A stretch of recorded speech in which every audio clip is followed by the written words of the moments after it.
Baik, selamat pagi semuanya. Assalamualaikum warahmatullahi wabarakatuh. Waalaikumsalam Waalaikumsalam warahmatullahi wabarakatuh. warahmatullahi Selamat wabarakatuh. pagi juga, Pak. Oke, ya kita akan lanjutkan sesi kuliah kita hari ini. Hari ini kita akan masuk ke materi yang ketiga terkait dengan conditional statements ya. Ya, sebelumnya silakan diisi dulu untuk absensinya. Oke.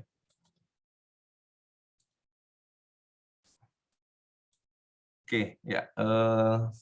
Hari ini kita akan belajar mereview kembali apa yang dimaksud dengan konsep conditionals and selection ya, atau in short bagaimana kita membuat decision ketika kita melakukan pemrograman.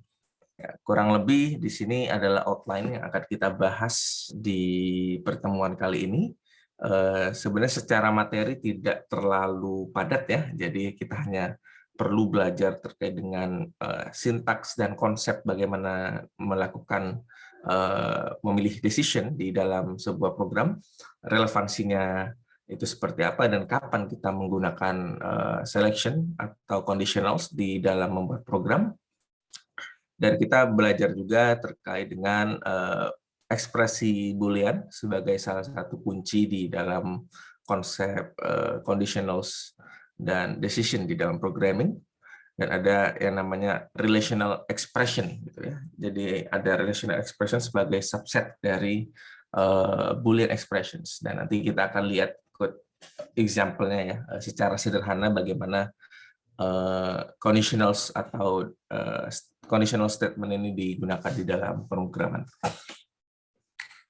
Oke, ya karena di pertemuan pertama saya sudah bilang ya bahwa sebenarnya komputer itu tidak canggih-canggih amat ya, kecuali kita memprogramnya. Nah, biasanya kita memprogram komputer itu untuk apa? Ya, untuk mensimulasikan apa yang kita lakukan di dunia nyata ya. Mulai dari yang sederhana untuk kita melakukan penilaian mahasiswa misalkan, hingga mensimulasikan sistem-sistem tubuh manusia yang cukup kompleks. Program tidak akan bisa melakukan hal tersebut tanpa kita tentukan, tanpa kita definisikan terlebih dahulu apa yang dilakukan di dalam programnya. Dan ya, kalau kita bicara soal decision atau keputusan ya, sebagai makhluk hidup, sebagai manusia kita tiap hari membuat keputusan ya, termasuk juga kalau kita di dalam konteks pemrograman gitu ya. Jadi kita pasti akan sering ya dipilih melakukan pemilihan suatu kondisi menggunakan programnya. Misalkan kita ingin memilih jika A maka bagaimana, dan jika terjadi sebuah event B maka action-nya akan seperti apa. Itu konsep decisions yang relevan dalam pemrograman gitu ya. Oke.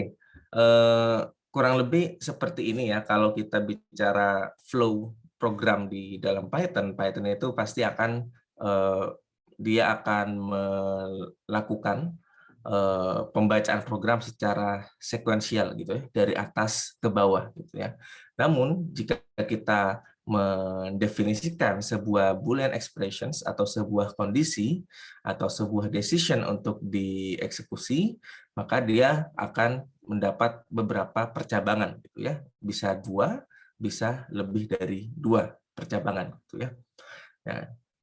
Dan apa yang dieksekusi itu tergantung dari nilai kebenaran dari Boolean expression yang kita tentukan ya. Misalkan kita menentukan suatu kondisi gitu ya. Misalkan nilai saya lebih dari 90, maka di sini dicek dulu apakah Boolean expression-nya true atau false. Nah, jika dia true nilainya maka akan mengeksekusi yang true saja. Yang false akan diabaikan. Sebaliknya, jika nilainya false, maka yang true akan diabaikan. Hingga nanti berakhir operasi yang ada di identasi yang false atau yang true ini, maka dia akan kembali ke main program mengeksekusi secara sekuensial juga gitu ya. Jadi kalau kita membaca sebuah kode Python, kalau dia tidak ada function atau apanya, tidak ada function, tidak ada kelas, dan hanya program yang sekuensial biasa, maka kita membacanya dari atas ke bawah, dan kalau ada decision kita evaluasi dulu kebenaran dari Boolean expressions yang ada, gitu ya. Oke, ya ini contohnya ya kalau misalkan kita di Python. Jadi ini adalah alternatif yang pertama. Jadi hanya ada dua kondisi gitu ya. Bisa kita gunakan seperti ini.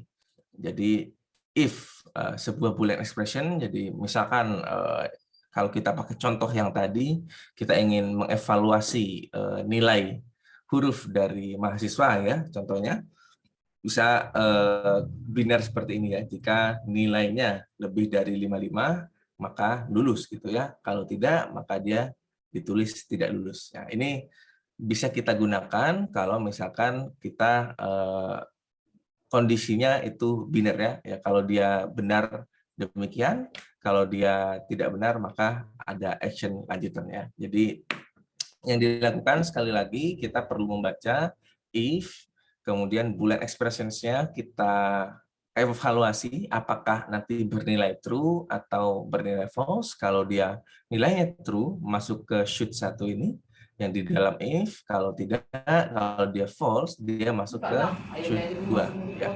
Jadi dia mengikuti nilai dari Boolean expressions-nya. Dan ingat kalau di Python pendefinisian scope yang akan dieksekusi itu bergantung pada indentasi gitu ya. Jadi indentasi ini adalah penanda kira-kira mana yang akan dieksekusi jika Boolean expression-nya bernilai tertentu gitu ya. Oke ya, jadi oke. Sampai di sini apakah masih jelas terkait dengan alternatif 1 di selection di Python? Ya, atau kita juga bisa ya tanpa else. Kita if saja tanpa else, maka dia hanya akan dieksekusi semua shoot 1 ini ketika nilainya true gitu ya, Boolean expressions ya. Oke, ini yang alternatif kedua ya. Jadi jika ini gambarnya harusnya yang tadi gitu ya. Ya. Nah, jadi di alternatif 2 kita hanya if 1 seperti ini dan hanya dieksekusi kalau misalkan Boolean expression-nya bernilai true. Ya, intinya seluruh yang bisa dieksekusi oleh di dalam indentasi if ini adalah ketika Boolean expression-nya bernilai true gitu ya. Kalau misalkan kita bingung ya mendefinisikan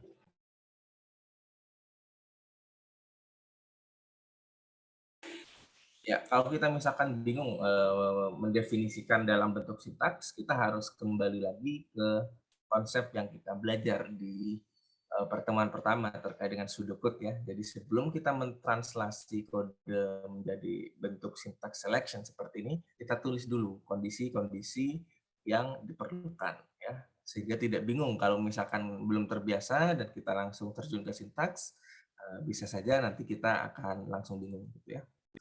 Nah, kemudian yang ketiga, nah di sini jika kondisinya ini non-binary gitu ya, artinya lebih dari 2 gitu ya, kondisinya. Kalau tadi di alternatif pertama jika tidak memenuhi ini maka dia masuk ke sini gitu ya. Kalau menggunakan elif seperti ini sama seperti else if ya kalau di Java. Jadi kita melakukan pengecekan kondisi sebanyak mungkin yang dibutuhkan gitu ya. Contohnya seperti apa ya? Contohnya kalau kita balik ke evaluasi nilai tadi ya, kalau kita menentukan nilai huruf dari sebuah seorang mahasiswa gitu ya. Jadi kita cek dulu kondisi yang pertama, misalkan kita cek mulai dari yang untuk mengevaluasi nilai A, apakah nilainya lebih dari 85, maka dia ditulis huruf A gitu ya. elif ini kita definisikan lagi boolean expressions lainnya gitu ya.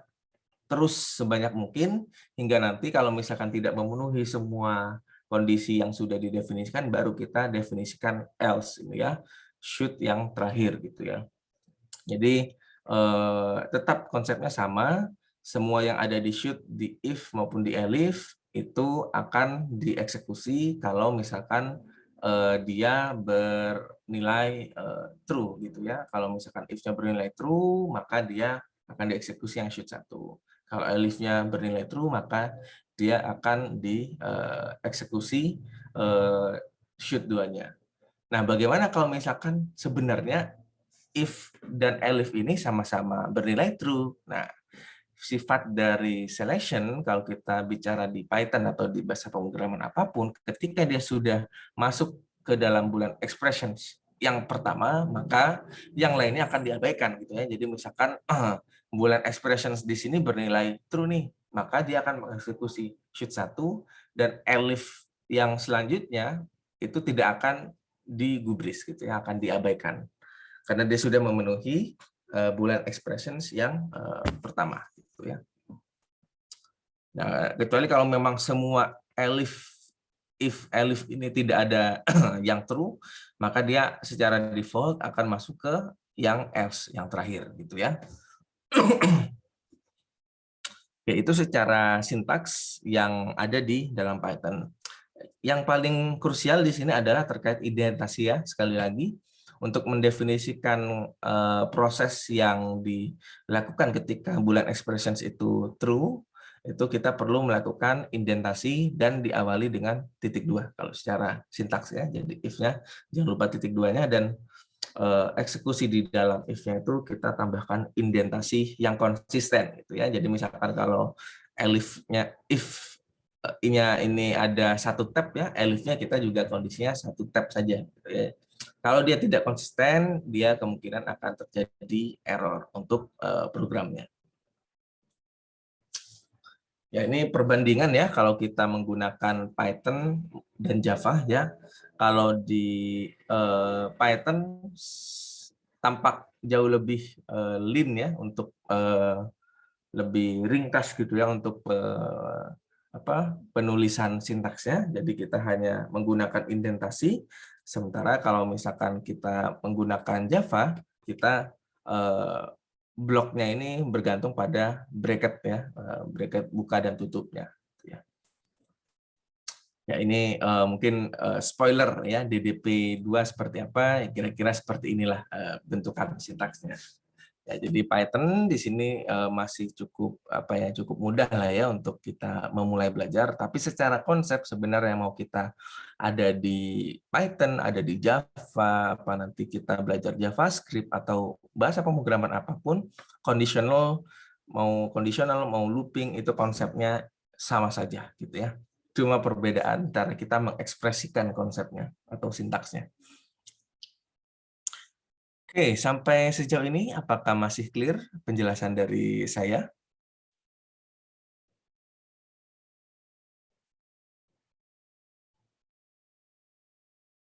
Oke, ya. Oke, ya, kita lanjutkan.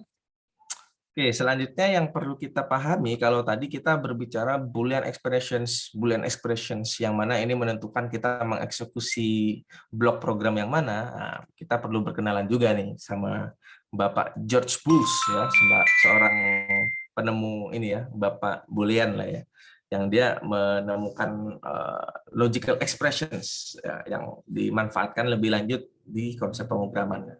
Nah, di sini sebenarnya kalau kita bicara Boolean, kita di materi terkait dengan tipe data, kita sudah tahu bahwa Boolean itu isinya kalau nggak true, ya false gitu ya. Dan inilah yang menjadi semacam flag yang dievaluasi untuk menentukan blok program mana yang akan dieksekusi ketika melakukan decisions gitu ya.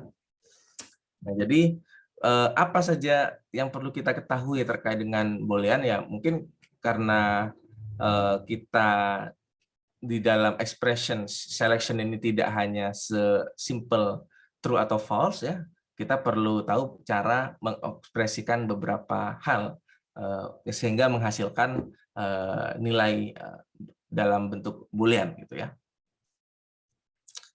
Nah, di sini ada padanannya ya. Jadi kalau misalkan kita sebelumnya hanya tahu true dan false itu hanya yang secara eksplisit ditulis true atau false ini yang secara eksplisit. Nah, sebenarnya ada beberapa padanan gitu ya. Dimana kalau kita evaluasi itu setara dengan true atau setara dengan false. Nah, apa saja itu?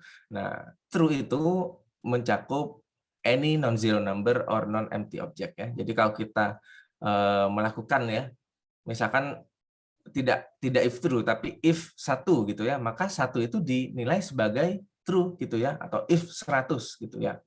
Tanpa kita menggunakan operator yang lain ya. Hanya kita melakukan if 100 atau if list yang tidak kosong, nah maka dia dianggap sebagai nilainya true gitu ya kalau dievaluasi di syntax selection statement seperti ini. Ya, jadi ingat ya, seluruh non-zero number, angka yang tidak nol dan objek yang tidak kosong itu bernilai true gitu ya. Kemudian false itu adalah zero number atau empty object gitu ya. Bisa nol, bisa string kosong ya, atau juga objek kosong gitu ya. Ya, jadi ini adalah substitusi dari nilai true dan false gitu ya.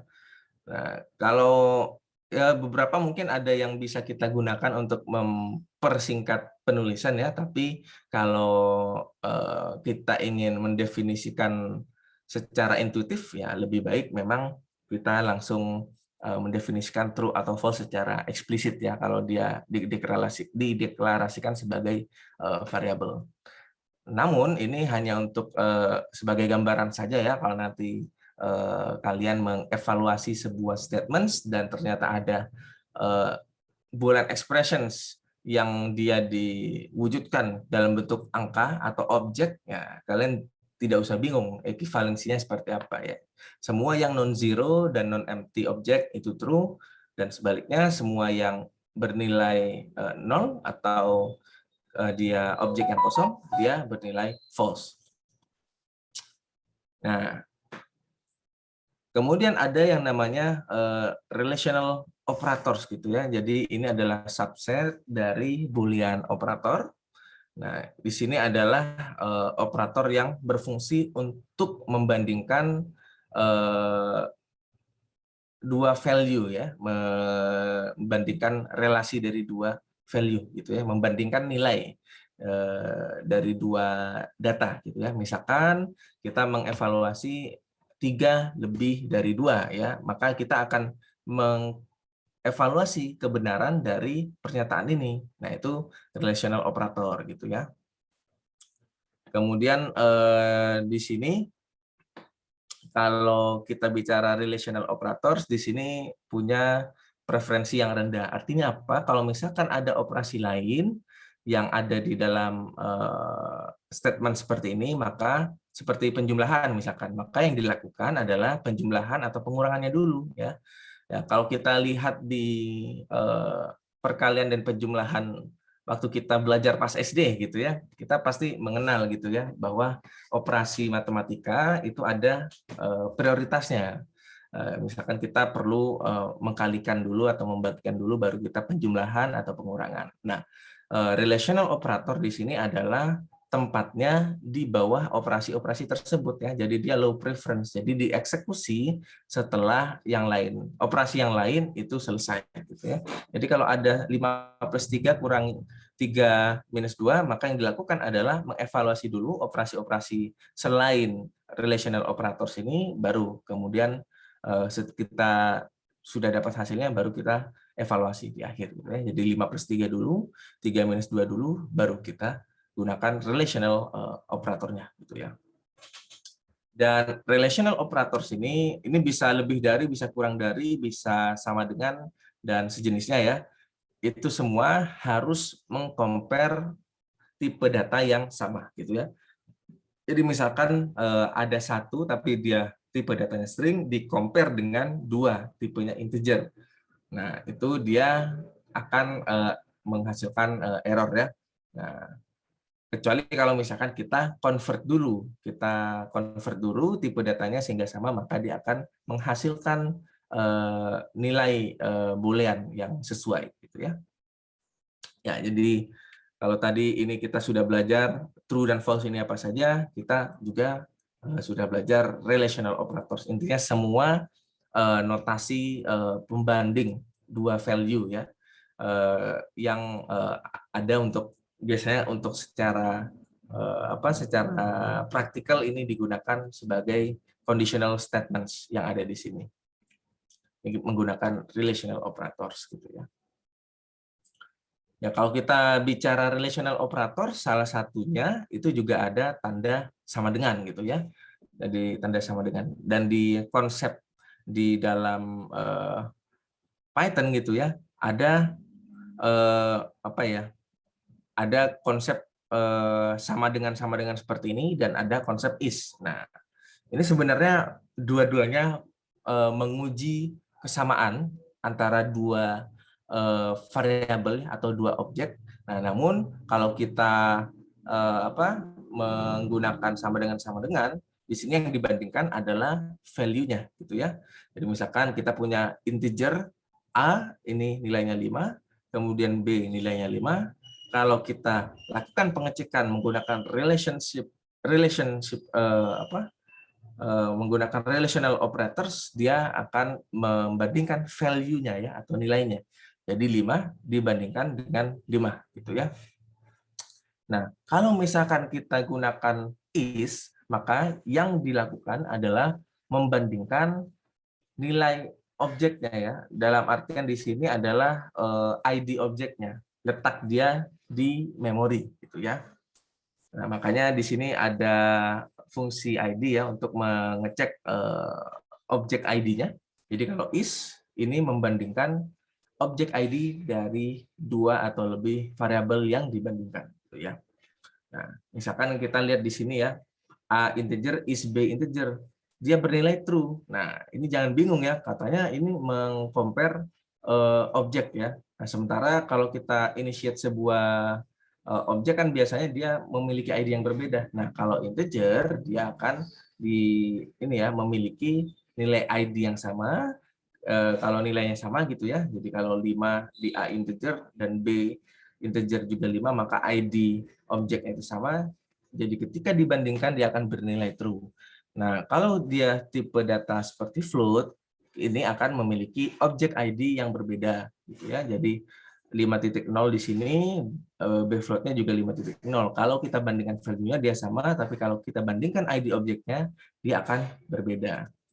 Ya, mungkin kalau kita lihat secara mendetail ya di Python sendiri, kita bisa lihat ya apa yang saya maksud dengan objek ID yang berbeda. Ya, misalkan kita punya A integer 5, kita definisikan B integer juga 5.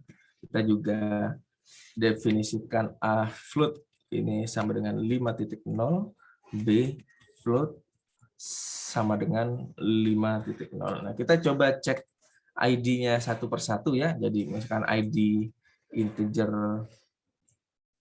A integer gitu ya, seperti ini. Maka dia akan keluar ID tertentu. Kalau kita coba lihat ID dari B integer, nah dia akan kita lihat ya bahwa objek ID-nya dia itu sama ya antara A integer dan B integer. Jadi ketika kita lakukan A integer sama dengan B integer, ini membandingkan value-nya, dia akan bernilai true. Kalau kita bandingkan ID objeknya menggunakan is di sini, maka dia juga akan bernilai true. Nah, coba kalau kita cek ID dari A float dan B float ya. A float mendapatkan ID seperti ini, kalau B float ID-nya seperti ini gitu ya. Jadi kita kalau lihat di sini antara ini dan ini bukan ID objek yang sama. Nah, sehingga ketika kita lakukan perbandingan menggunakan sama dengan seperti ini, dia akan bernilai true. Sebaliknya kalau misalkan kita gunakan perbandingan menggunakan is, dia akan bernilai false karena yang dibandingkan adalah yang pertama. Kalau yang ini adalah nilainya, nilai dari yang didefinisikan. Kalau ini adalah objek ID-nya, gitu ya.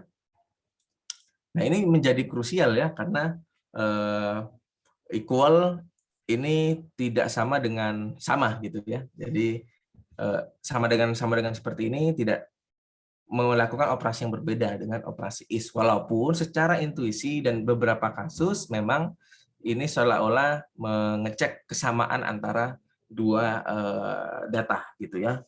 Tapi dua hal ini berbeda, gitu ya, dan harus benar-benar cermat kita ya, kapan kita menggunakan sama dengan, dan kapan kita menggunakan is sebagai relational operator kita dalam membuat decision, gitu ya. Ya, oke. Ya, jadi terkait dengan Boolean, sejauh ini kita sudah belajar apa yang dimaksud dengan true dan dimaksud dengan false, dan substitusinya itu apa, kemudian relational operators itu definisinya apa dan untuk apa, dan bagaimana sifat-sifatnya, dan apa yang dimaksud dengan equality di dalam Python, gitu ya. Jadi ada konsep sama dengan seperti ini yang membandingkan dua values, kemudian ada konsep atau relational operator is untuk melakukan pembandingan ID objects-nya, ya, apakah dia merupakan objek yang sama, gitu ya. Di dalam ekspresi relational operator, ya, kita juga bisa menggunakan chain expression. Jadi ada ekspresi berantai, gitu ya. Jadi di sini sebenarnya sama kalau misalkan kita menggunakan ekspresi matematika, gitu ya, untuk membandingkan sebuah value apakah ada di range tertentu, ya kita bisa gunakan seperti ini, gitu ya. Jadi 0 kurang dari integer dan kurang, di mana 0 ini kurang dari my integer dan my integer ini kurang dari sama dengan 5, gitu ya. Ya, jadi bisa juga kita gunakan ekspresi berantai seperti ini, ya. Bagaimana cara kita mengevaluasinya? Ya, kita coba ini dari kiri aja, gitu ya. Misalkan kita punya value-nya 5, gitu ya. Kita taruh di sini 0 kurang dari sama dengan 5. Nah, apakah dia true? Nah, kalau dia true, kita cek lagi, kita n-kan lagi ya, apakah my integer ini kurang dari sama dengan 5 juga. Kalau dua-duanya bernilai true, maka dia hasil akhirnya adalah true. Tapi kalau salah satu kondisi ada yang false, maka dia nilainya akan false, ya. Jadi seperti itu.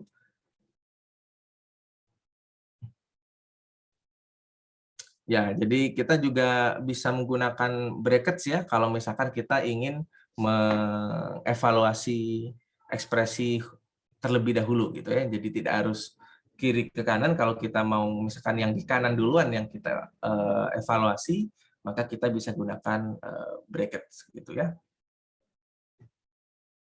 Nah, kemudian kita perlu mengenal juga yang namanya Boolean operators, gitu ya. Jadi kalau tadi relational operators untuk membandingkan dua value, ada juga Boolean operators, gitu ya. Jadi operators yang dia untuk mengevaluasi kebenaran dari dua nilai Boolean, gitu. Jadi misalkan kita lakukan operasi false and false, maka hasilnya false dan seterusnya, ya. Bisa lihat di sini, gitu. Jadi misalkan ada dua variabel, ada dua ekspresi bernilai true dan bernilai true. Kalau kita gunakan n, maka hasilnya seperti ini. Kalau kita gunakan or, dia akan bernilai seperti ini, gitu ya. Jadi true, jika dia true, maka kalau kita n-kan dengan true, maka dia hasilnya true. Kalau true di n-kan dengan false, dia akan bernilai false, dan seterusnya, gitu ya. Jadi setiap kita menggunakan n, kalau salah satunya false, maka hasilnya pasti false. Sebaliknya kalau kita gunakan or, salah satunya true, maka dia akan bernilai true. Nah, ini akan sangat useful kalau kita gunakan sebagai operator di pendefinisian expressions, ya, di dalam proses kita melakukan if statement seperti ini, ya. kadang-kala ekspresi yang ada di dalam ini tidak hanya satu ekspresi ya, tapi ada beberapa ekspresi gitu ya. Misalkan ya sebagai contoh misalkan untuk mencek apa gejala gejala COVID misalkan gitu ya.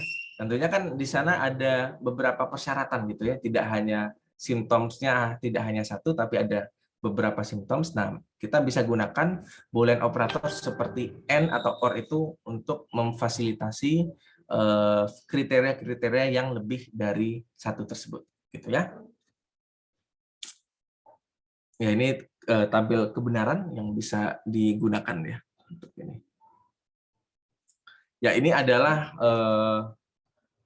urutan ya, urutan sama seperti kita kalau di matematika ada urutan operasi, di Python programming ini juga ada urutan operasi yang bisa kita ikuti gitu ya. Jadi yang paling atas itu tentu adalah parentesis ya, atau kita gunakan kurung ya. Jadi setiap yang ada di kurung kita perhatikan terlebih dahulu, kemudian perpangkatan, kemudian positif atau negatif dulu, kemudian baru multiplication, perkalian, pembagian maupun pencarian hasil bagi, kemudian baru disusul dengan jumlahan dan pengurangan, baru comparisons ya, relational expression seperti ini jadi yang di bawahnya, dan barulah Boolean operator ada di bawahnya ya. Jadi Boolean operator di sini levelnya ini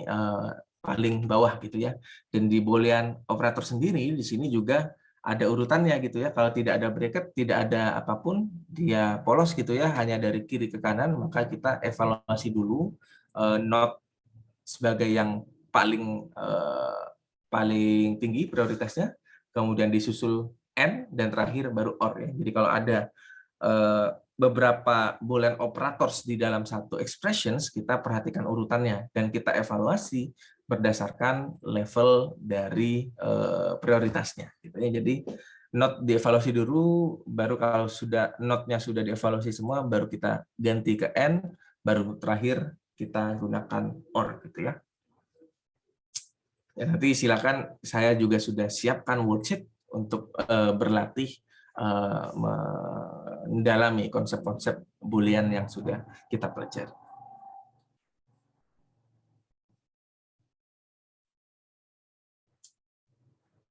Ya, di sini juga ada yang namanya short circuiting ya. Jadi kalau relational operations seperti ya lebih dari atau kurang dari atau sama dengan itu pasti menghasilkan true atau false. Nah, sementara Boolean operators itu tidak hanya menghasilkan true atau false ya. Bisa saja dia menghasilkan values ya, bisa berupa integer dan sejenis ya gitu ya. Jadi perbedaan antara relational operations dan Boolean operators, relational operators dan Boolean operators, kalau relational dia pasti return true atau false. Sementara kalau dia Boolean, and, or, not, dan semacamnya, dia mungkin saja menghasilkan values yang literal gitu ya. Ya, misalkan di sini gitu ya. Ya, 1 or 5 gitu ya, maka dia akan dianggap menghasilkan bukan true atau ini ya, bukan true atau false ya, tapi justru angka angka literalnya gitu ya. Nah, kemudian kalau n gini ya, ini justru tidak ada true atau ininya ya, tidak ada true atau false, yang justru angka literal 5-nya gitu ya. Ya, jadi ini seperti ini ya aturannya ya. Ini X or Y, jika X-nya ini false, maka dia akan menghasilkan Y ya. Kalau tidak, dia akan menghasilkan X gitu ya. Jadi misalkan 1 or berapa? Misalkan 1 or 1 or 5 gitu ya. Misalkan ini ya 1 or 5. Kenapa dia menghasilkan 1 ya karena dia mengikuti aturan yang ada di sini. Jadi kalau nilai X ini setara false, maka dia akan menghasilkan bukan true atau false ya, tapi nilai dari Y. Sebaliknya kalau X ini bernilai true, maka dia akan menghasilkan X itu sendiri. Nah, kalau kita lihat di sini 1 or 5, 1 ini setara true ya, karena dia adalah objek yang bukan angka 0 dan bukan objek kosong. Jadi karena dia true, diorkan dengan 5, maka dia akan menghasilkan nilai X, yaitu nilai dia sendiri. Gitu ya. Nah, sebaliknya kalau dia 0, di sini bernilai false, kita orkan, maka dia akan bernilai Y-nya, gitu ya, atau bernilai 1. Gitu ya.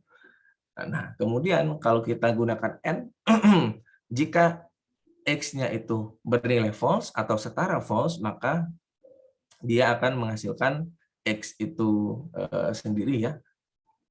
Nah, kalau tidak dia akan menghasilkan Y gitu ya. Sama sebenarnya dengan yang OR-nya.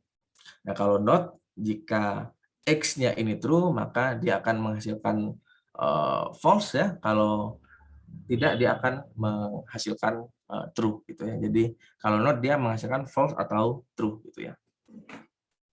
Ini beberapa short circuit di Boolean operators gitu ya.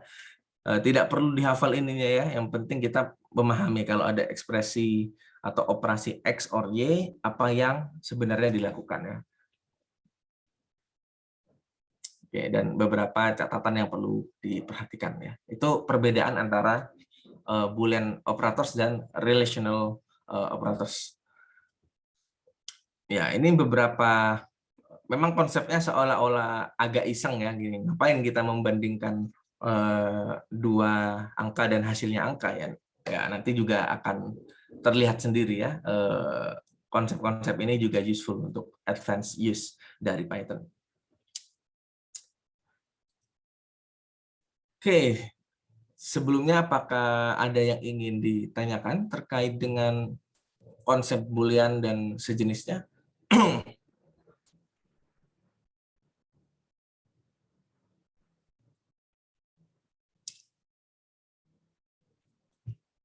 Ya, mungkin yang perlu sangat diperhatikan adalah bagaimana nanti kita mengevaluasi kalau diberikan sebuah statement atau sebuah kondisi menggunakan Python, kita perlu simulasikan bagaimana program tersebut dieksekusi, termasuk juga memahami secara detail konsep-konsep Boolean ya, mulai dari relational operators, kemudian apa yang menjadi substitusi true dan false, kemudian apa konsep equality di dalam konsep pemrograman gitu ya, kemudian ada change expression, compound expressions, terus table dan urutannya, termasuk juga yang terakhir short circuit di Boolean operators gitu ya. Ya, ini contoh simple dari penggunaan if dan else ya. Jadi misalkan kita punya program di sini meminta sebuah input password dan kita mendefinisikan real passwordnya, maka di sini kita lakukan pengecekan jika password yang dimasukkan ini sama dengan password yang sebenarnya, maka dia print oke gitu ya. Kalau tidak, maka dia print pernyataan ini gitu ya. Jadi sebenarnya tidak terlalu rumit ya kalau kita berbicara soal conditionals, hanya perlu kita definisikan dengan jelas kondisinya seperti apa, baru nanti kita translate menggunakan relational operators ataupun kita gunakan Boolean operators. Ya, jadi kan kita kalau saya jelaskan tadi ya, kita pakai bahasa manusia dulu kalau memang bingung dengan sintaksnya. Jadi kita definisikan untuk melakukan password checking, apa yang dilakukan? Dia hanya memeriksa jika passwordnya itu sesuai, maka kalau tidak, maka seperti apa? Nah, itu kita tulis dulu secara bahasa high level, baru nanti kita convert menggunakan sintaks-sintaks conditional Python. Ya, ini contohnya ya kalau kita gunakan elif. Oke, ini ada pertanyaan nih. apa yang terjadi kalau misalkan elif-nya kita ganti dengan if? Coba saya ingin tahu pendapatnya masing-masing. Silakan tulis di chat ya. Kita punya nilai atau kita punya program seperti ini untuk mengevaluasi nilai. Ada if 90 dan seterusnya, kemudian elif 80 dan seterusnya, dan else. Nah, apakah akan ada perbedaan ketika elif-nya ini kita ganti dengan if? Coba. Dan kira-kira seperti apa yang terjadi ketika if elif-nya ini diganti dengan if aja gitu ya. Jadi elif yang ini kita ganti dengan if gitu. Apa yang terjadi?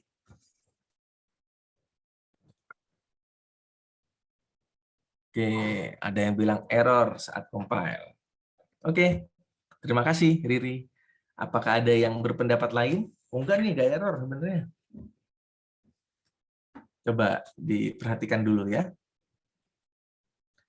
Kembali ke konsep sintaks alternatif dari if yang tadi. Coba, apakah ada yang ingin, ya silakan ditulis di chat ya pendapatnya. Saya beri waktu berpikir 1 menit.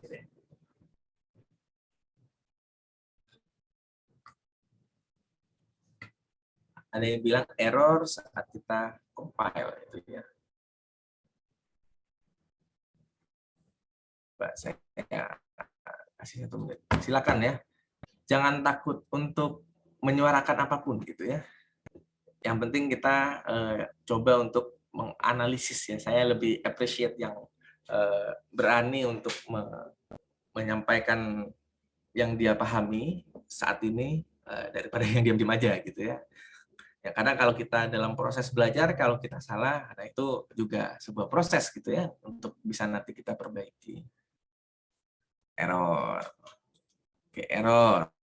Gitu ya. Coba saya kasih waktu 1 menit. Semuanya harus bersuara gitu ya.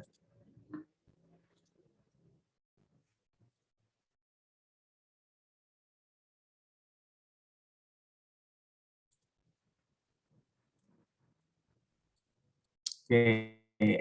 Error semua nih ya. Ayo, nggak ada yang bilang ini tidak error. Coba.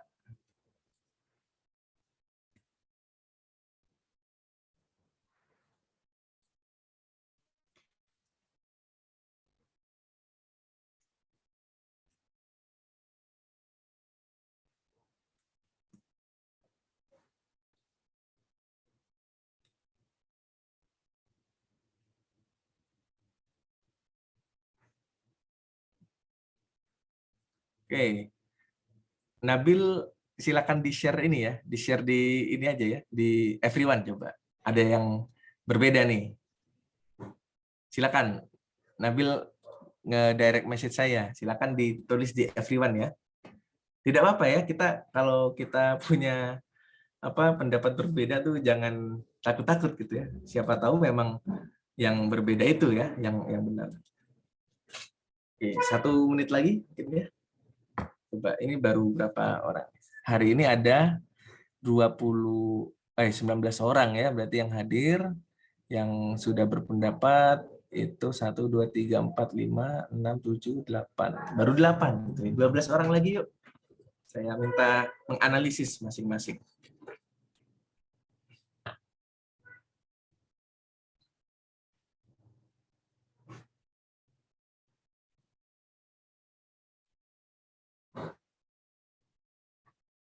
Yuk, apakah ada lagi?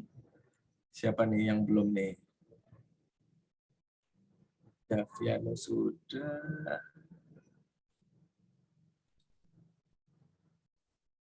Oke. Oke, ya bermacam-macam ya. Oke, 10 dari 19 mahasiswa sudah menyatakan gitu ya.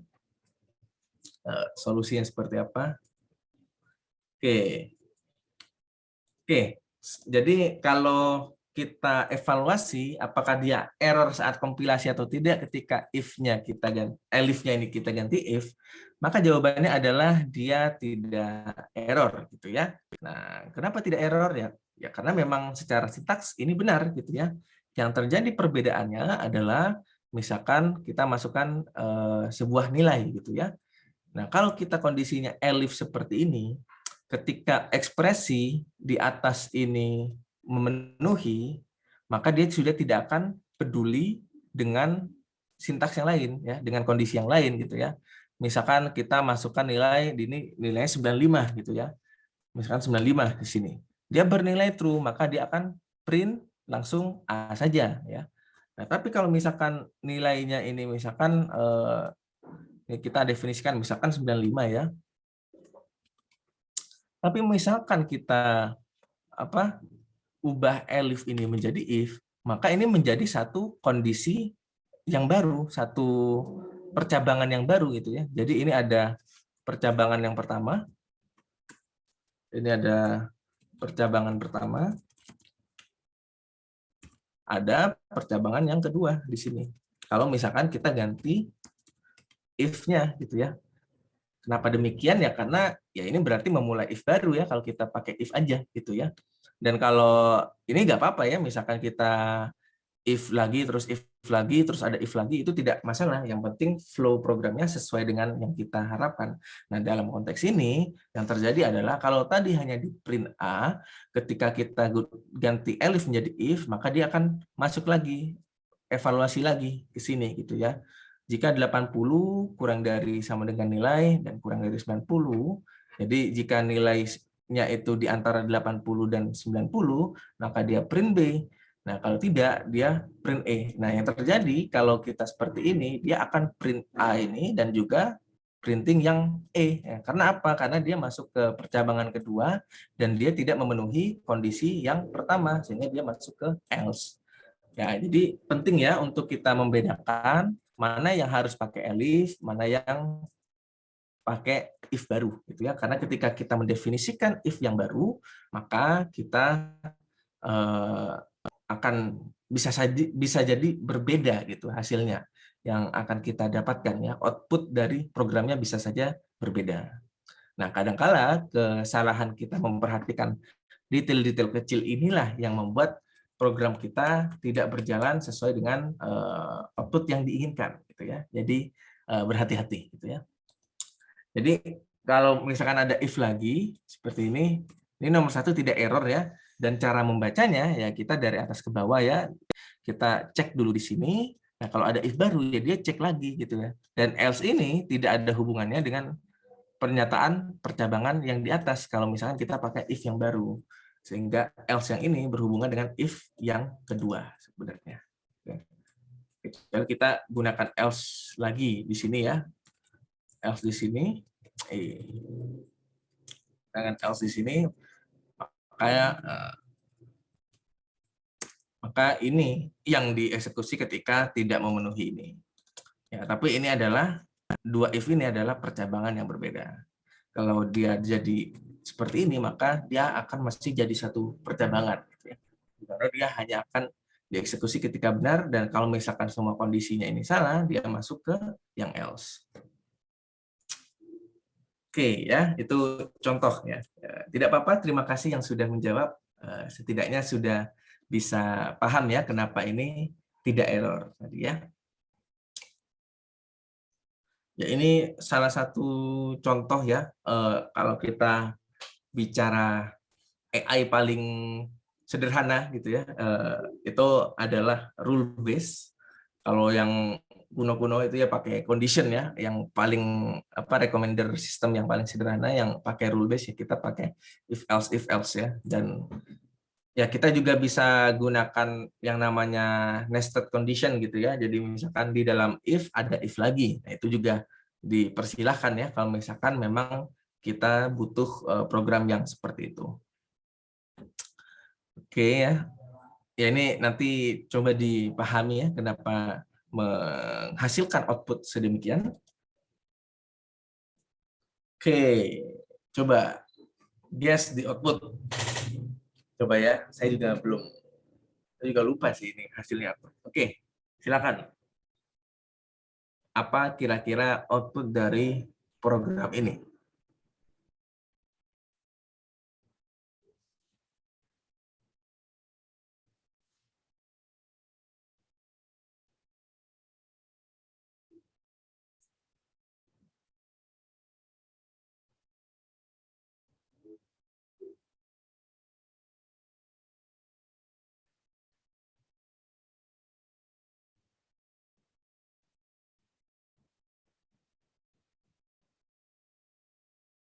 Coba ya, ini biasa kuis-kuis ya, pertanyaan-pertanyaan semacam ini. Ya.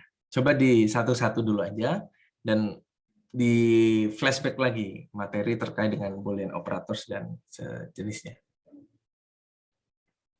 Ya, oke, 0 dan 4. Oke. Oke. Ya, yang lain, silakan ya. Ini harusnya tinggal nulis value-nya aja, tidak harus analisis yang panjang-panjang.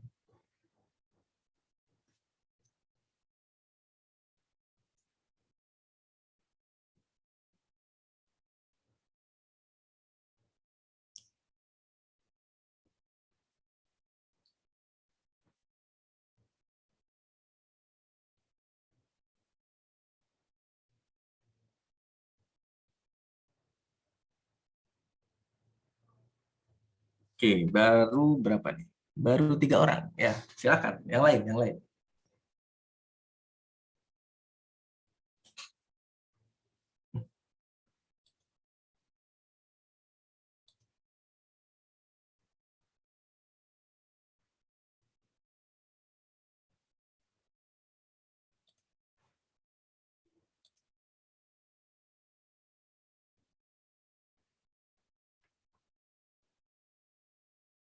Oke, coba. Ini yang saya belum lihat ini di sini, Cynthia Josephine Depari ini belum jawab di chat sama sekali. Sama siapa lagi nih ya?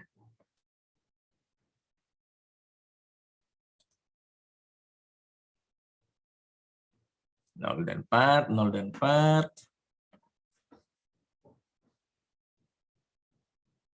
Oh, itu beneran not M plus 100. Ya, betul. Ya, tidak ada yang, ya, memang seperti itu.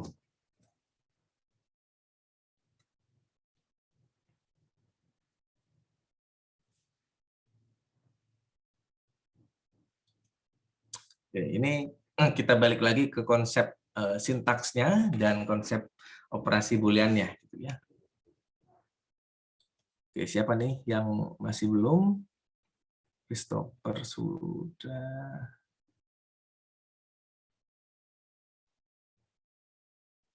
Oke. Oke ya, kita coba bahas ya apa yang terjadi. Ya, kita bacanya dari atas saja gitu ya. Kita punya M sama dengan 100 ya. Kita punya variabel M yang nilainya 100, kita masuk ke kondisi yang pertama gitu ya. Kita ingat precedence atau prioritas operasi Boolean operators ini di bawah ya. Yang lebih diutamakan adalah operasi matematis yang ada di atasnya gitu ya. Jadi kita lakukan M plus 100 dulu gitu ya. Jadi M ini 100 ditambah 100 jadi 200. If not 200 maka print 1. Nah, kita not 200 ini hasilnya apa gitu ya? 200 itu setara dengan true gitu ya. Ketika true dinotkan ya, dinegasikan, maka dia akan bernilai false gitu ya. Nah, kenapa 200 itu true ya? Karena itu ekuivalen ya. Itu substitusi dari nilai true memang ya, segala yang lebih dari 0 kalau kita bicara bilangan. Nah, ketika yang true kita negasikan, maka diberi nilai false, maka print 1 ini tidak dieksekusi. Yang terjadi apa? Kita masuk ke yang else gitu ya. Di dalam else ini kita lakukan langsung printing 0 gitu ya. Maka 0 akan tercetak dan dia akan mengevaluasi nested loop yang ada di dalamnya gitu ya. If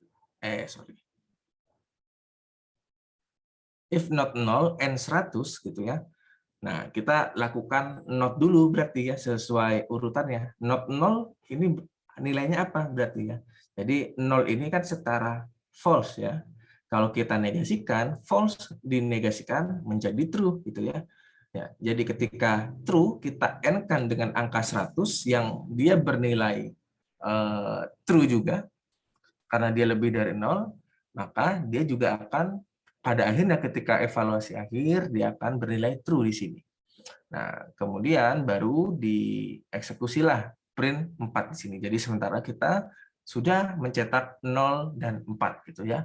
Dan dia kalau dia print default seperti ini maka dia nulisnya adalah atas bawah gitu ya. Jadi new line gitu ya, bukan dalam satu line yang sejajar. Nah, lalu kita masih ada ini adalah satu kondisi yang lain gitu ya. Jika M lebih dari 10 gitu ya. Ini juga karena ini relationship operator nilainya di atas dari Boolean operator, ini dieksekusi duluan gitu ya, dievaluasi duluan. Apakah M lebih dari 10? 100 lebih dari 10 nilainya true. Nah, kita N kan dengan 0 yang dia juga substitusi dari nilai false. Semua nilai yang di N kan dengan false, maka hasilnya false. Jadi ketika kondisi ini bernilai false, maka print 2-nya tidak dieksekusi. Jadi yang tampil di layar hanya 0 dan 4 gitu ya. Oke, sejauh ini apakah sudah dapat dipahami alurnya?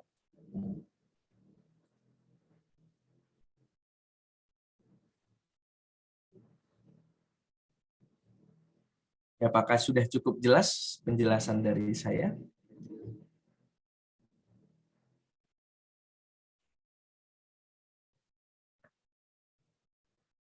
Oke, ya, sudah ya. Ya, saya harapkan ya kalaupun ada yang masih belum jelas, nanti diulangi saja recordingnya atau bertanya ke asisten. Ya. Silakan minta sesi one on one gitu ya. Itu terserah ya, bebas. Satu anak bisa bisa minta ke asdosnya ya, satu asdos biasanya nanti akan mementori sebanyak 3 sampai 4 mahasiswa gitu ya. Oke, it's okay Cynthia, tidak apa-apa.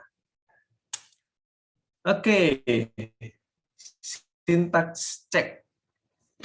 Nah, kira-kira mana nih yang error? Ini kalau kita asumsikan ini A, ini B, ini C, ini D. Kira-kira sintaks mana yang error?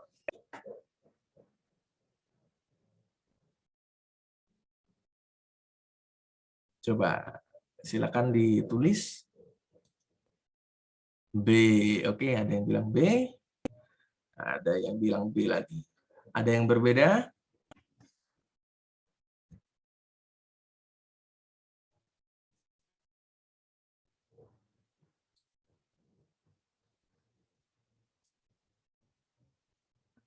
Oke, ada yang B, ada yang B, ada yang B. Oke.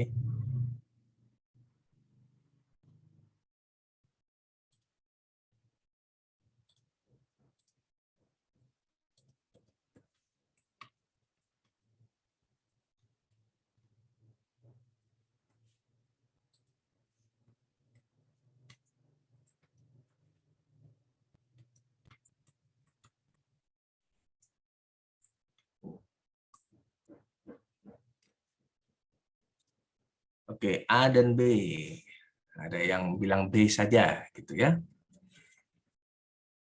Ya, nanti kita coba cek ya yang ada di compiler gitu ya.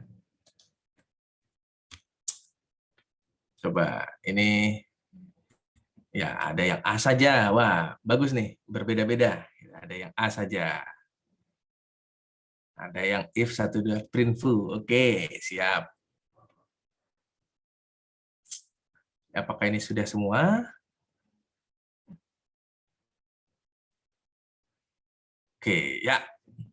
Ya, secara konsep sebenarnya yang benar adalah tentu saja ya, yang D ini tentu saja benar gitu ya. Yang C ini sebenarnya juga tidak masalah gitu ya, karena dia sebenarnya sama dengan yang D ya, cuma kita tambah enter saja itu tidak mengubah apapun. Nah, yang B ini sebenarnya masih dimungkinkan ya kalau misalkan dia hanya punya if saja gitu ya. Jadi kalau misalkan kondisinya hanya satu dan kita membuat penulisannya itu sejajar, itu masih bisa gitu ya. Nah, kecuali kalau kita mau bikin ada else-nya ya jangan tulis seperti ini gitu ya. Kalau ini hanya untuk kalau kondisinya memang hanya satu dan hanya satu line gitu ya. Jadi untuk mensimpelkan penulisan gitu ya. Nah, ini bermasalah karena apa? Karena tidak ada indentasi gitu ya.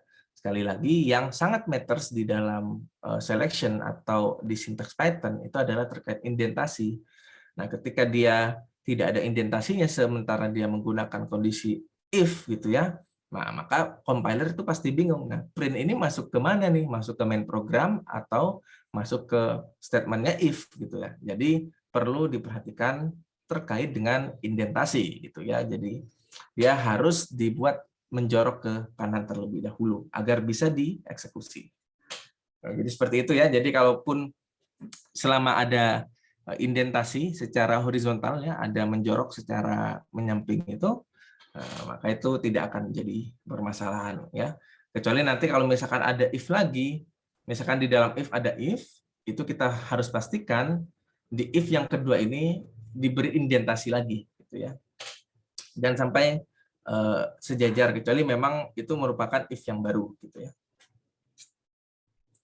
Nah, soal kalau kita misalkan ya kita gunakan if misalkan kondisinya if 1 ya seperti ini dengan print 1 seperti ini misalkan kita gunakan nah seperti ini ya. Nah, ini bisa saja ini kalau ini sih hasilnya akan sama ya. Tapi kalau antara seperti ini dan seperti ini, nah ini hasilnya bisa jadi berbeda. Jadi indentasi yang ada di sini ini menentukan blok program yang spesifik gitu ya, yang hanya akan dieksekusi ketika ininya bernilai true gitu ya. Jadi diperhatikan ya. Jadi kalau misalkan kita tulis seperti ini harusnya tidak masalah juga gitu ya. Tapi kalau kita ada banyak if, kita perlu perhatikan indentasinya seperti apa. Nah, kalau if-nya ada di dalam ini berarti menunjukkan bahwa if ini hanya akan dievaluasi ketika if yang di luarnya itu sudah bernilai benar. Kalau enggak, dia tidak akan dievaluasi.